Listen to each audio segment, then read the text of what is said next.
Hello student, good afternoon.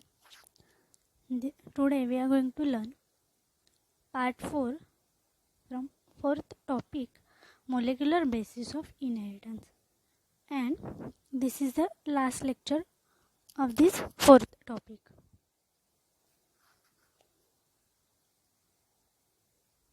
So point is protein synthesis.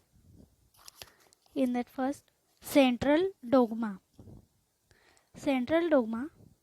postulated by F.H.C.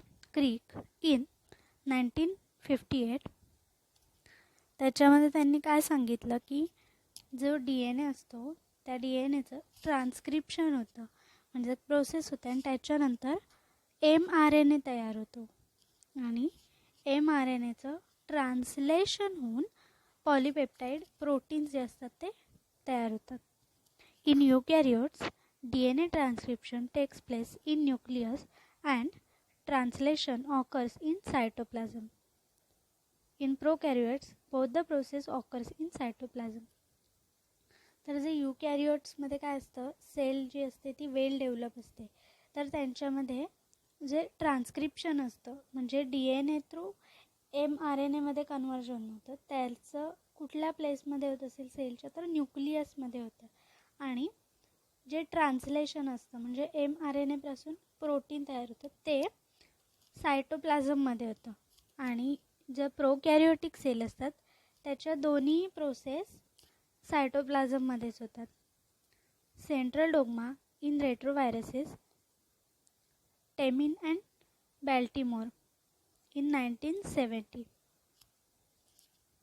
तर ह्याच्यामध्ये त्यांनी काय सांगितलं की DNA ट्रान्स्क्रिप्शन होऊन mRNA तयार होतं, mRNAचं ट्रान्सलेशन होऊन पॉलीपेप्टाइड प्रोटीन तयार होतं. सेम तसंच वरती जे F.H.C. क्रिक यांनी सांगितलं होतं सेम तशाच पद्धतीचं, फक्त ह्याच्यामध्ये त्यांनी ॲडिशन काय केलं तर mRNAचं रिव्हर्स ट्रान्स्क्रिप्शन होऊन DNA तयार होतात. म्हणजे जसं की DNA पासून mRNA तयार होतात तर ते काय असतं, ट्रान्स्क्रिप्शन असतं. मग mRNA पासून परत पाठी DNA तयार होतं, त्याला रिव्हर्स ट्रान्स्क्रिप्शन. म्हणजे काय होतं, परत जी काही प्रोसेस आहे ती उलटी होते एक्झॅक्ट, म्हणून त्याला रिव्हर्स ट्रान्स्क्रिप्शन असं म्हणतात. Transcription is the process of copying of genetic information from one strand of DNA into complementary single stranded RNA transcript. तर ट्रान्स्क्रिप्शनमध्ये नेमकं होतं काय, तर जी जेनेटिक इन्फॉर्मेशन असते ती कॉपी केली जाते आणि एका स्ट्रँडमध्ये, जसे की RNAचं सिंगल RNA जे असतात ते सिंगल स्ट्रँडेड असतात, मग ते जी सगळी इन्फॉर्मेशन आहे ती एका स्ट्रँडमध्ये कन्वर्ट केली जाते. DNA कसं असतो, डबल स्ट्रँडेड असतो. Transcription occurs in the nucleus during G1 and G2 phases of cell cycle. तर जी सेल डिव्हिजनच्या वेगवेगळ्या फेजेस असतात त्या फेजेसनं सेल सायकल म्हटलं जातं. त्यातल्या कुठल्या फेजला, तर G1 अँड G2 फेजला ट्रान्स्क्रिप्शन होऊन mRNA तयार होतात. Catalyse by RNA polymerase. Prokaryotes okay, तर जे काही RNA पॉलिमरेज असतात तर प्रोकॅरियोटमध्ये एकाच टाईपचे RNA पॉलिमरेज असतात आणि यूकॅरियोट्समध्ये कुठले असतात तर RNA polymerase 1, transcription of rRNA, त्याच्यानंतर RNA polymerase 2, transcription of mRNA and heterogeneous nuclear RNA or hnRNA and RNA polymerase 3, transcription of tRNA and small nuclear RNA snRNA. तर काय आहे, RNA पॉलिमरेज 1 जे आहे ते rRNA मध्ये कन्वर्जन करतं, RNA polymerase 2 आहे ते mRNA मध्ये कन्वर्जन करतं आणि RNA पॉलिमरेज 3 आहे ते tRNA मध्ये कन्वर्जन करतं. Transcription unit consist of the promoter, the structural gene and the terminator. तर एका ट्रान्स्क्रिप्शन युनिटमध्ये काय काय असतं तर त्याच्यामध्ये एक प्रोमोटर असतो जो की काय करतो, प्रोमोट करतो, म्हणजे ट्रान्स्क्रिप्शन व्हावं ह्याच्यासाठी हेल्प करतो किंवा फोर्स करतो. त्याच्यानंतर स्ट्रक्चरल जीन, जे की आपल्याला जेनेटिक इन्फॉर्मेशन पुढे पास करायचे म्हणून. आणि टर्मिनेटर म्हणजे कुठे ना कुठेतरी जशी की एखादी रिॲक्शन स्टार्ट होती आहे तर ती कुठेतरी एंडसुद्धा झाली पाहिजे, त्याच्यासाठी टर्मिनेटर गरजेचे असतात. The promoter located towards 5' end and structural gene that is upstream. Okay, तर जे काही DNA स्ट्रक्चर असतं अशा पद्धतीचं DNA स्ट्रक्चर असतं. मग इकडे 3' एंड असतो, इकडे 5' एंड असतो. मग परत इकडे काय असतं, 3' एंड, इकडे 5' एंड. मग जे 5' एंड असतात तिथे हे जे प्रोमोटर आहेत ते प्रेझेंट असतात. तर ते काय करतात, बाइंडिंग साईट एन्झाईम म्हणून वर्क करतात. RNA पॉलिमरेज जे आहे त्याला बाइंडिंग साईट म्हणजे त्याला अटॅच होण्यासाठी वर्क करतात ते.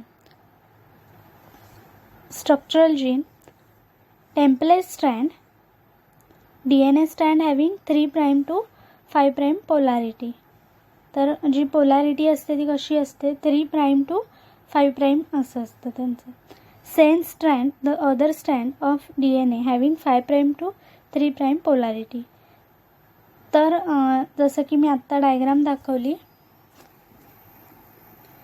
वरचे आहे 3' to 5' आणि खालचे आहे 5' to 3'. मग जो वरचा स्ट्रँड आहे त्या स्ट्रँडला, हा जो वरचा स्ट्रँड आहे तो 3' to 5' आहे म्हणून त्याला टेम्पलेट स्ट्रँड म्हणतात.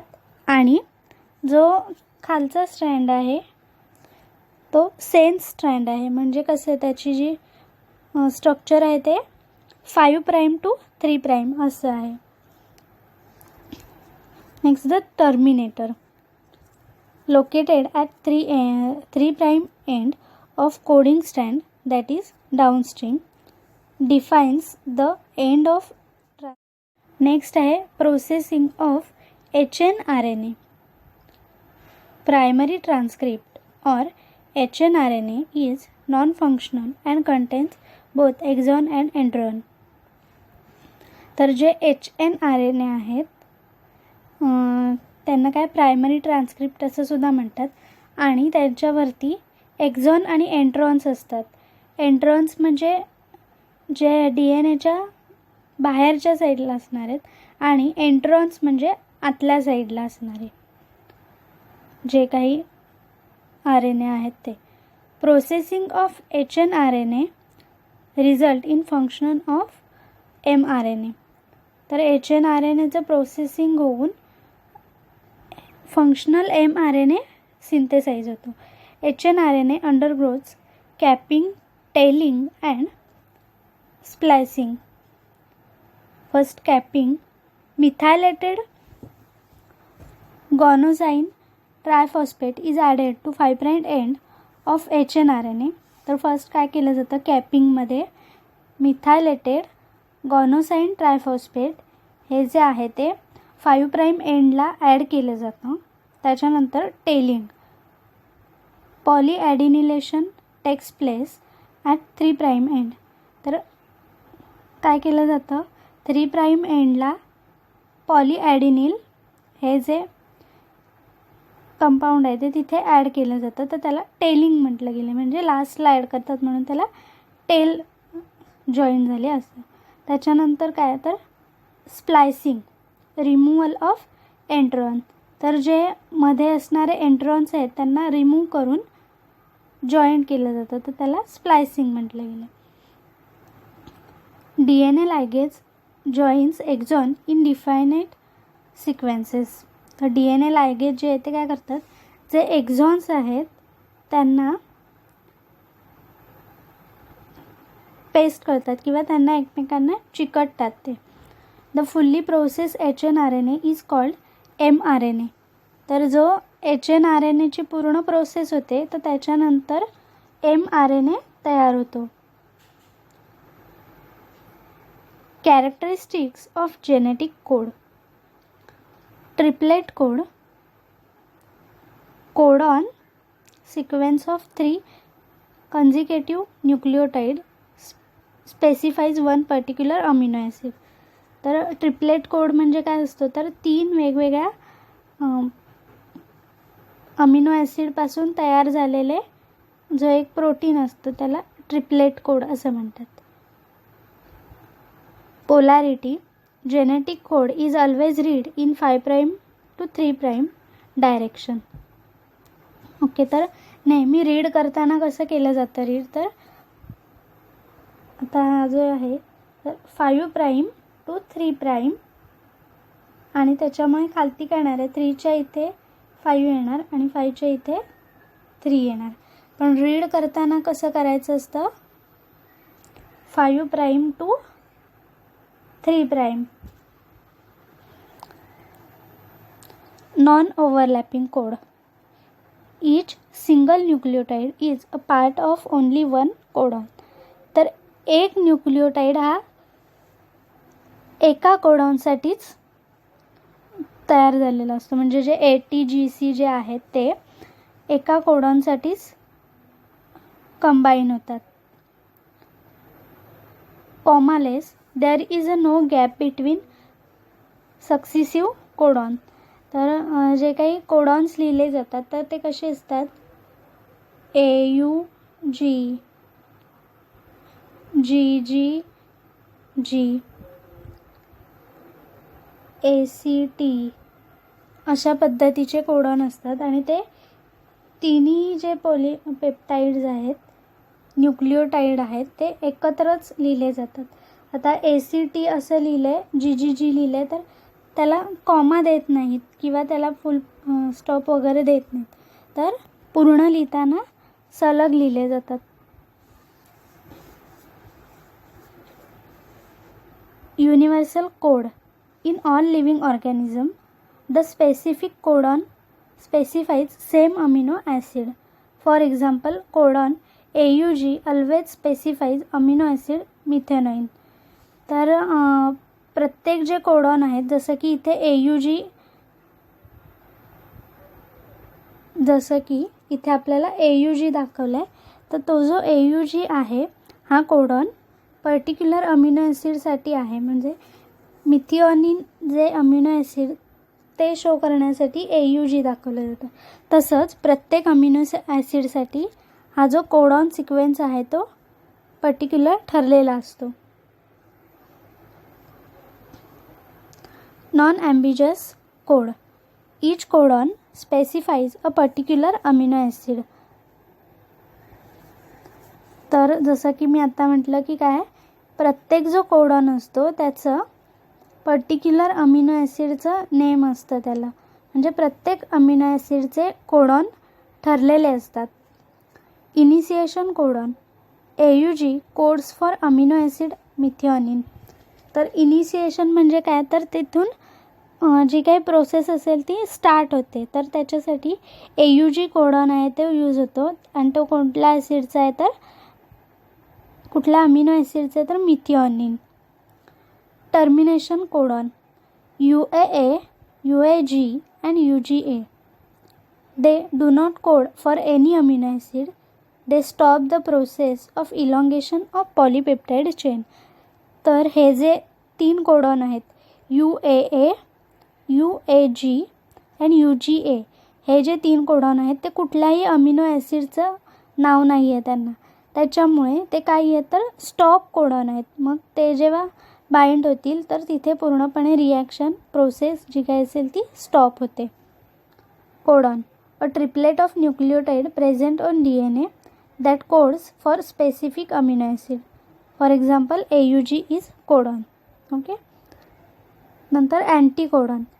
Triplet of nucleotide present on anticodon loop of tRNA which is complementary to codon of mRNA. तर जे mRNAवरती कोडॉन असतात त्यांना जे कॉम्प्लिमेंटरी म्हणजे त्यांच्या अपोजिट जे असतात त्यांना अँटीकोडॉन असं म्हणतात.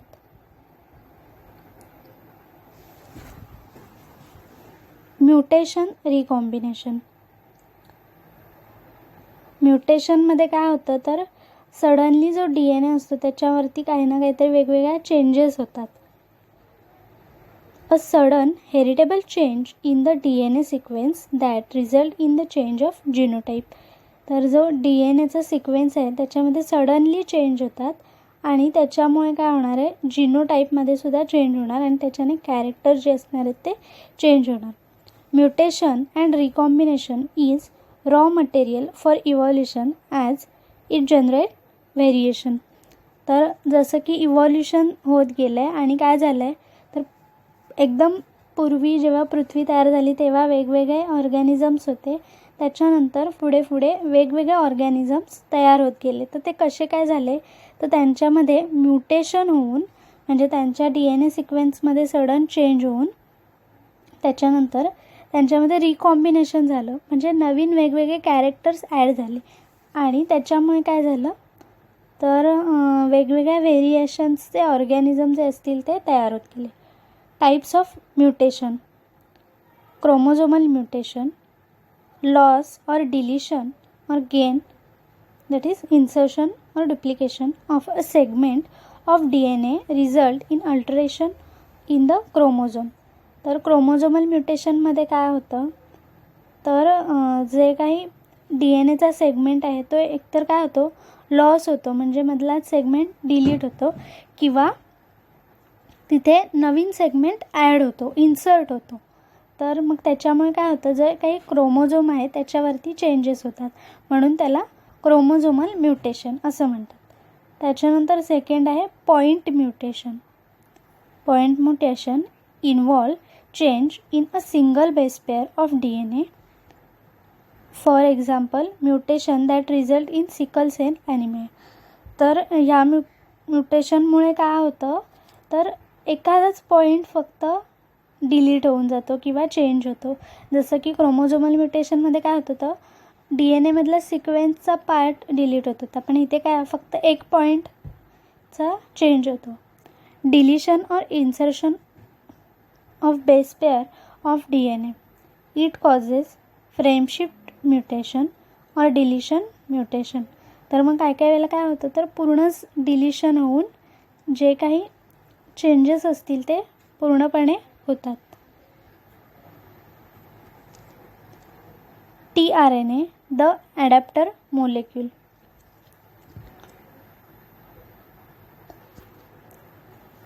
tRNA can be read the codon and also can bind with the amino acid. So tRNA is considered as adapter molecule. तर tRNA काय करतात तर ते कोडॉन रीड करू शकतात. त्यांना रीड करता येतात म्हणजे कुठले कोडॉन कुठच्या अमिनो ॲसिड्स आहेत ते त्यांना समजतं आणि त्याच्यानुसार ते एकमेकांना बाइंड करतात. त्याच्यामुळे tRNAला काय म्हटलं गेलं तर ॲडॅप्टर मोलेक्यूल असं म्हटलं गेलं. Clover leaf structure of tRNA has 3 loops and 4 arms. तर tRNAचं स्ट्रक्चर कसं असतं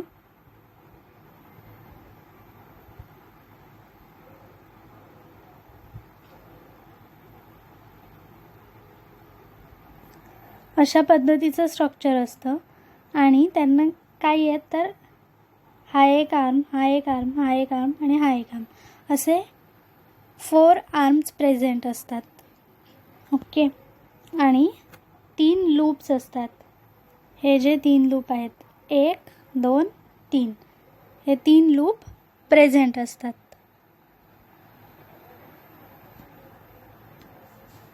for every amino acid there is a specific tRNA. प्रत्येक वेगवेगळ्या ॲमिनो ॲसिड्ससाठी tRNA सेपरेट तयार असतो.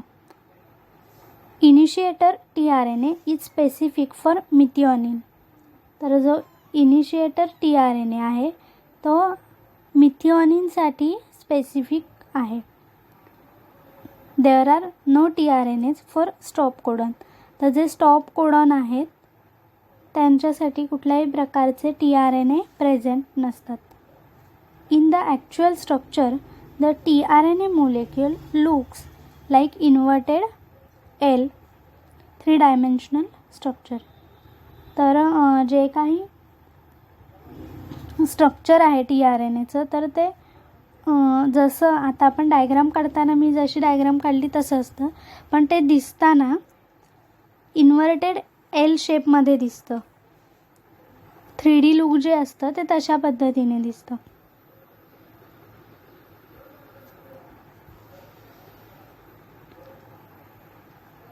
Third, translation, protein synthesis. तर पहिलं काय झालं, ट्रान्स्क्रिप्शन. म्हणजे काय झालं, DNA ट्रान्स्क्रिप्शन होऊन mRNA तयार झाले.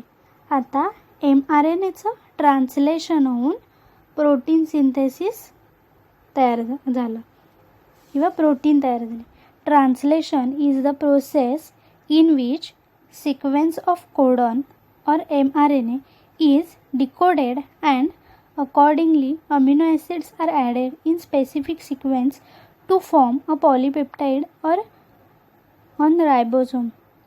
तर ट्रान्सलेशनमध्ये काय होतं, जे mRNA असतात ते काय करतात, अमिनो ॲसिड्सना डिकोड करतात, म्हणजे कोडिंग करतात त्यांच्यासोबत. आणि नंतर काय होणार आहे, जे काही अमिनो ॲसिड्स असतात त्या अमिनो ॲसिड्स एकत्र येऊन प्रोटीन तयार होतात.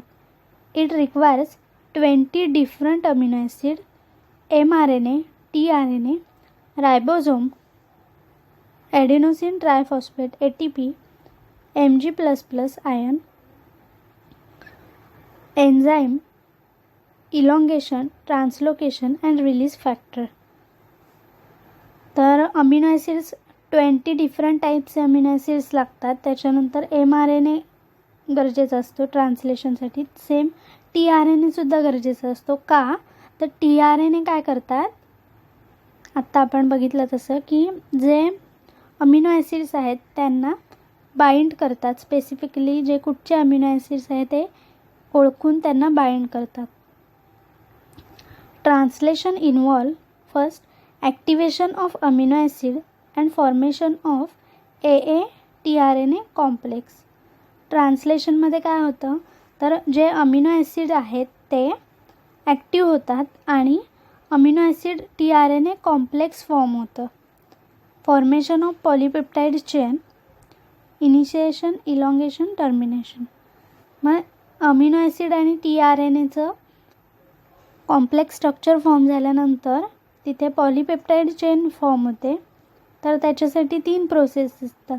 इनिशिएशन म्हणजे तिथून स्टार्ट होतं, इलॉंगेशन पुढे कॅरी होतं आणि टर्मिनेशन म्हणजे काय, तिथे नंतर स्टॉप होतं.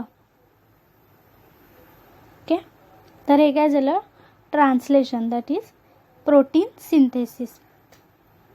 त्यानंतर लास्ट पॉईंट आहे DNA फिंगरप्रिंटिंग. तर DNA फिंगरप्रिंटिंग आपल्याला माहितीच आहे कशासाठी केलं जातं. वेगवेगळे जे काही आपल्याला मोस्टली माहीत असलेले रिझन्स म्हणजे काय, समजा कुठे वेगवेगळे क्राईम झाले असतील तर ते कोणी केलेत.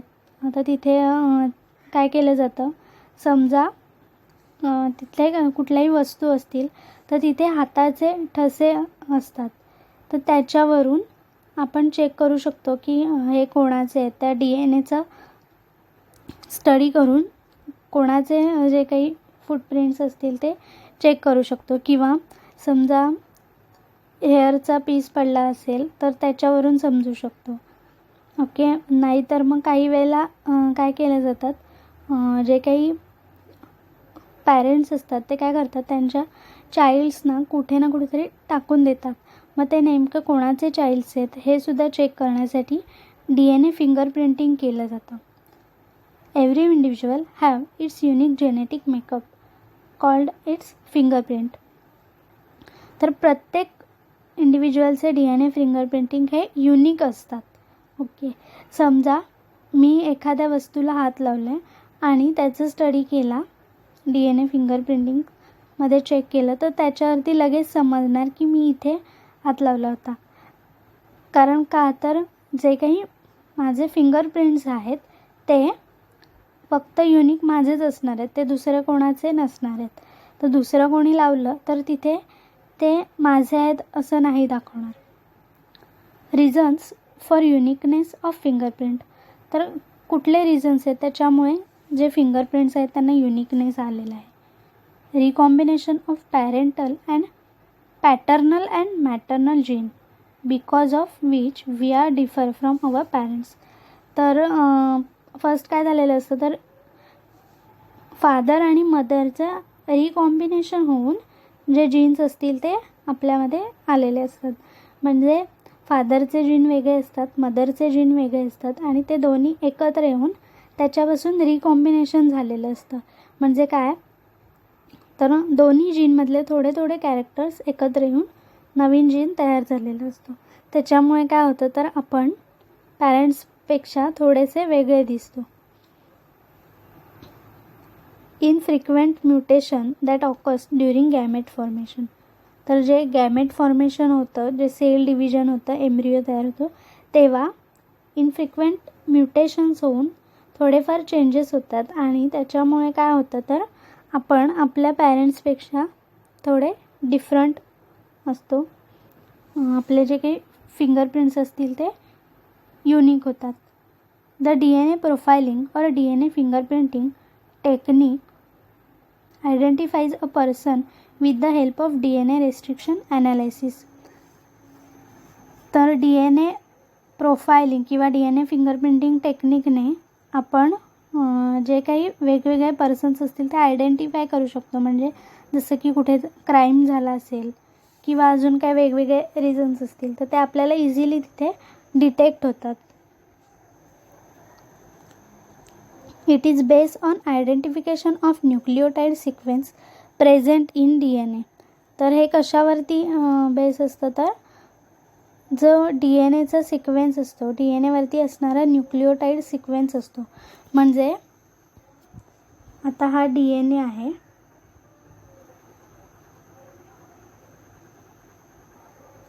ओके.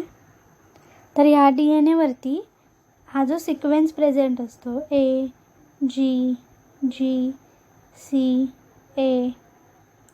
ओके. तर हा जो सिक्वेन्स आहे तो प्रत्येकाचा डिफरंट असतो. त्याच्यामुळे काय होतं तर प्रत्येकजण एकमेकांपासून डिफरंट दिसतात. About 99.9% of nucleotide sequence in all person is same. तर बऱ्याचशा माणसांमध्ये 99.9% जो सिक्वेन्स आहे तो सेम असतो आणि फक्त थोडासा चेंज असतो त्याच्यामध्ये. Variable number of tandem repeats VNTRS. Unusual sequence of 20 to 100 base pair which are repeated several times. तर अशा काही बेस पेअर असतात ज्या की काय होतात पुन्हा पुन्हा रिपीट होतात. मग काहींमध्ये कसं असतं तर 20 बेस पेअर्स रिपीट होतात, काहींमध्ये 30 होतात आणि काहींमध्ये 100पर्यंत जे काही असेल ते रिपीट होऊ शकतात. As the length of the region having VNTRS is different in each individual, they are the key factor of DNA profiling. तर काय असतं काहींमध्ये जे रिपीटेशन झालेलं असतं ते 20 बेस पेअर्स नंतर झालेलं असतं आणि काहींमध्ये 100 बेस पेअर्समध्ये डिफरन्स आहे. त्याच्यामुळे ती जी लेंथ असते ती प्रत्येकामधली डिफरंट असते. तर ह्याच्यामध्ये स्टेप्स कुठल्या कुठल्या आहेत DNA फिंगरप्रिंटिंगसाठी. फर्स्ट आहे आयसोलेशन ऑफ DNA. मग काय करावं लागेल आधी आपल्याला DNA आयसोलेट सेपरेट करून घ्यावं लागेल. त्यानंतर त्याचं रेस्ट्रिक्शन डायजेशन म्हणजे ते जे DNA स्टँड आहेत त्यांना कट केलं पाहिजे.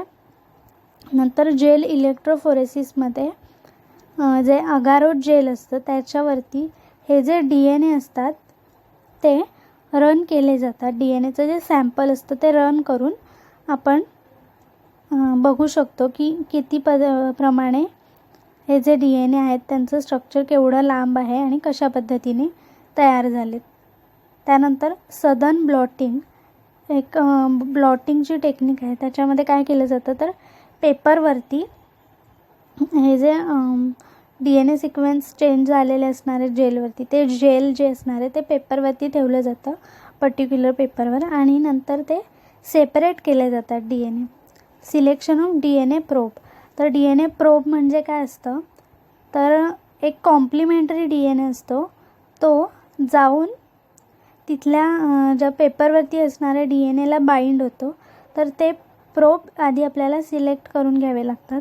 त्याच्यानंतर हायब्रिडायझेशन म्हणजे अजून त्याच्या खूप कॉपीज तयार करायच्या, आणि फोटोग्राफी म्हणजे ते त्याचं जे काही इमेज असणार आहे ते कॅप्चर करून ठेवायचं. ओके, तर ह्याचे ॲप्लिकेशन्स काय काय आहेत. Application of DNA fingerprinting. Use in forensic science to solve rape and murder cases. तर वेगवेगळे जे काही क्रिमिनल केसेस असतील त्याच्यामध्ये ह्याचं फोरेन्सिक सायन्समध्ये सुद्धा ह्याचा जास्त प्रमाणात यूज केला जातो. Finds out the biological father or mother or both of the child in case of disputed parentage. तर समजा काही वेळेला काय होतं, जसं की म्हटलं काही पॅरेंट्स काय करतात त्यांच्या मुलांना कुठेतरी सोडून देतात. मग जे ओरिजिनल किंवा बायोलॉजिकल फादर आणि मदर कोण आहेत हे आपण टेस्ट करून चेक करू शकतो. किंवा काही वेळेला काय होतं तर एखाद्या लोक असतं ते काय करतात त्यांच्या दुसऱ्यांच्या मुलांना पळवून नेतात आणि म्हणतात की आमचेच आहेत असं. मग तेव्हा पण हे जे काही कोण खरे फादर आणि मदर आहेत हे चेक करण्यासाठी सुद्धा DNA फिंगरप्रिंटिंगचा यूज करू शकतात. Use in pedigree analysis in cat, dog, horses and humans. तर वेगवेगळे जे काही कॅरेक्टरिस्टिक्सचा स्टडी केला जातो त्याच्यामध्ये सुद्धा DNA फिंगरप्रिंटिंगचा यूज होतो. ओके, तर आज आपण protein synthesis and DNA fingerprinting हे 2 पॉईंट्स बघितले, आणि आपला जो 4th टॉपिक आहे मोलेक्युलर बेसिस ऑफ इनहेरिटन्स हा इथे कंप्लीट झाला आहे. Okay, thank you.